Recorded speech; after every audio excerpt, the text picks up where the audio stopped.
Assalamualaikum warahmatullahi wabarakatuh.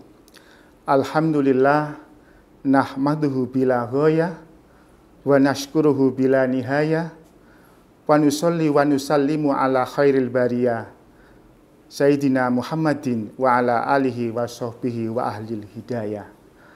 Para pemirsa sedulur Kemenak Jatim yang dirahmati Allah di mana berada.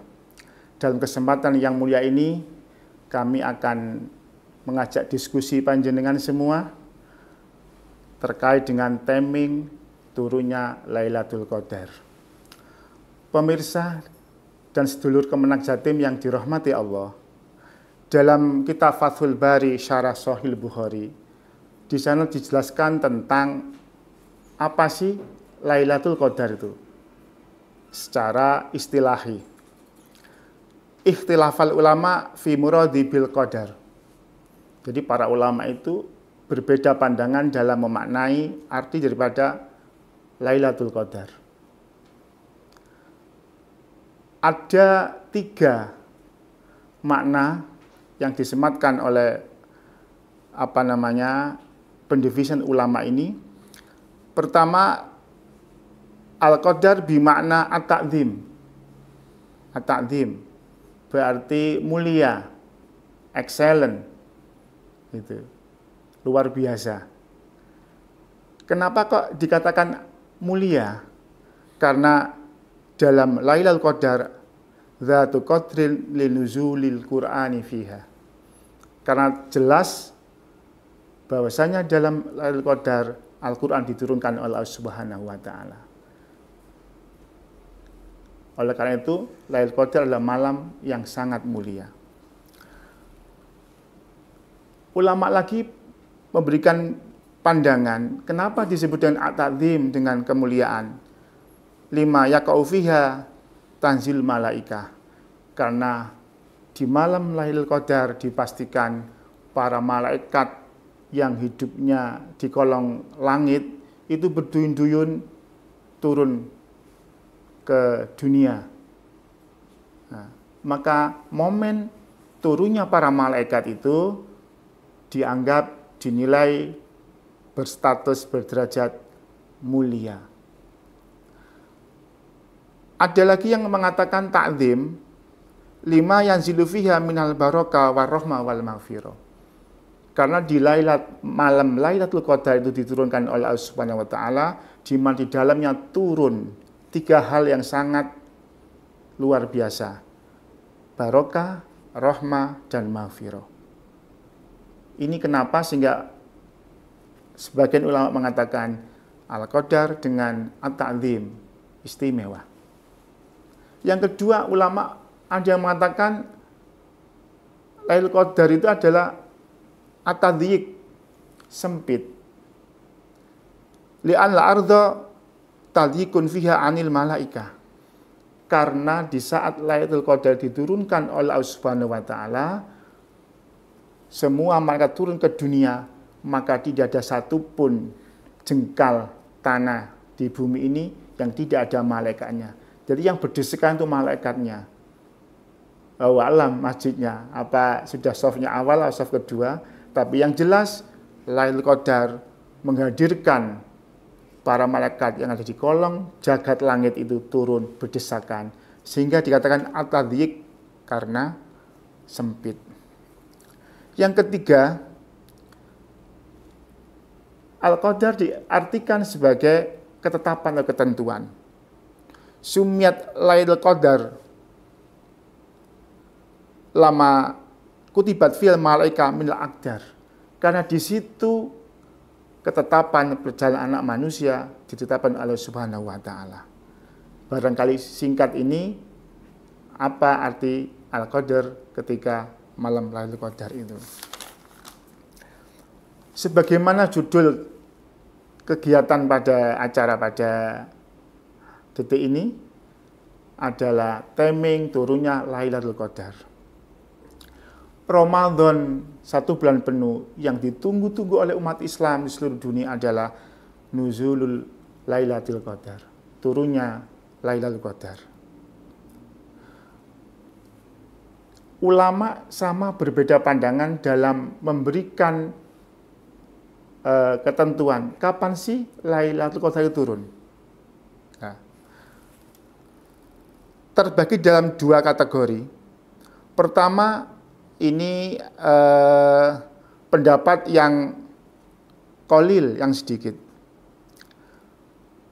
Lailatul Qadar itu jatuh ada ketika pada masa Rasulullah Muhammad SAW saja. Nah, ini harus diikuti keterangan yang lain ya, biar tidak bias. Ini pendapat qalil, pendapat yang kecil. Jadi kalau begitu sekarang sudah tidak ada Lailatul Qadar. Yang kedua mengatakan bahwasanya Lailatul Qadar itu tetap eksis, tetap ada, tetap turun sampai ila yaumil qiyamah.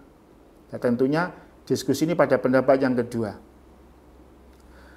Ada yang mengatakan pendapat pertama, Lailatul Qadar itu turun pada awal Ramadan. Berarti ini sudah, hari ini sudah tidak mungkin karena kita sudah lepas seminggu bulan Ramadan. Pendapat kedua mengatakan bahwasanya Lailatul Qadar jatuh pada tanggal 17 Ramadan. Mereka berhujah, berargumentasi dengan Yaumal Furqan. Ketika Quran turun itu di malam Lailatul Qadar. Yaumal Furqan. Furqan nama lain daripada Al-Quran. Atau Yaumal Jama'an, di mana hari pertemuan antara pasukan Muslim dan pasukan kafir Quraisy saat itu dinamakan Yaumal Jama'an, yaitu terjadi pada perang Badar. Para sahabat terjadi pada bulan Ramadan tanggal 17. Ini sebagian ulama mengatakan dengan dasar pertempuran Badar, di mana saat itu Rasulullah dengan 313 pasukan, sementara orang kafir dengan 3.000 lebih. Tapi biiznillah dengan Lailatul Qadar yang berpandangan ini, Rasulullah diberi kemenangan yang luar biasa. Ini sehingga dengan Yaumal Furqan dan Yaumal Jam'an itu pada tanggal 17 Ramadan. Sehingga pendapat kelompok ini adalah mengatakan automatically Lailatul Qadar turun pada tanggal 17 Ramadan. Pendapat yang ketiga, para sedulur Kemenak Jatim yang dirahmati Allah, adalah pandangan ulama yang mengatakan Lailatul Qadar turun pada tanggal 27 Ramadan. Pendapat ini adalah pendapat aktsarus sahabat wal ulama. Setidaknya ini menjadi pandangan pendapat Imam Hanafi yang luar biasa ini. Dalam pandangan Imam Hanafi, Lailatul Qadar itu jatuh pada tanggal 27 Ramadan. Ini diinisiasi dari surat Al-Qadr. Inna anzalnahu fi lailatul qadr wa ma adraka ma lailatul qadr. Lailatul qadri khairun ila akhir. Lailatul Qadar kalau dipreteli itu ada 9 kata. Lam, ya, lam, tok marbuto, alif, lam, qaf, dal, ro. Itu 9. Dalam surah Al-Qadr itu ada diulangi 3 kali. Ya kan yang saya baca tadi. Inna anzalnahu fi lailatul qadr 1 kali. Wa ma adraka ma lailatul qadr. Lailatul Qadar disebut kedua kali. Lailatul Qadri khairun ketiga kali. Kata Lailatul Qadar itu ada 3 huruf hijaiyah, 9 huruf hijaiyah kali 3 kali. 9 kali 3 adalah 27.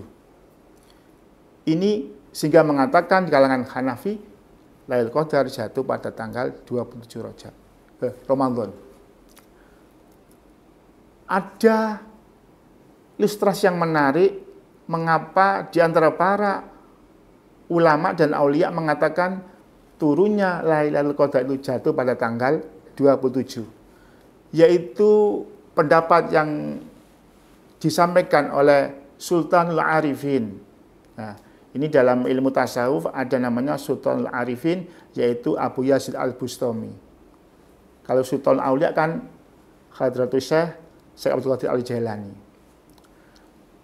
Sultan Arifin Abu Yazid Al-Bustami ini seorang ahli mukasyafah,